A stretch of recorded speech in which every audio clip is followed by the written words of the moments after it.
Hello everyone, so yesterday was my birthday and let's see how I spent my day as a birthday girl.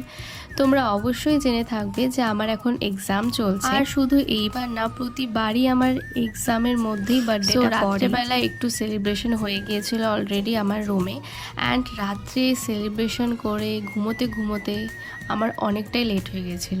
সকালে ঘুম থেকে উঠে আগে স্নানটা সেরে ফেলি অ্যান্ড তারপরে একটু পড়া রিভাইজ করে নিই, লাঞ্চ সেরে ফেলি অ্যান্ড তারপরে রেডি হয়ে চটপট চলে যাই কলেজ।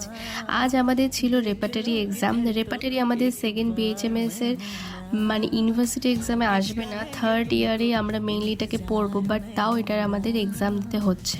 এক্সাম শেষ হতে বেজে গিয়েছিল ঘড়িতে 4-5 অ্যান্ড একটু চা খেয়ে আমরা রুমে ঢুকে পড়ি। বলে না বাড়ির বাইরে ফ্রেন্ডসরাই তোমার ফ্যামিলি হয়ে যায়, তাই আমি আমার আর একটা ফ্যামিলিকে নিয়ে চলে গিয়েছিলাম রেস্টুরেন্টে, যেটা আমাদের লোকালিটির মধ্যেই কাছেই। সেখানে গিয়ে অনেকক্ষণ গল্প করেছি, অনেক ছবি তুলেছি আর শেষে করে নিয়েছিলাম পেট পুজো অ্যান্ড ব্যাস এভাবেই আমার দিনটাও কেটে যায়।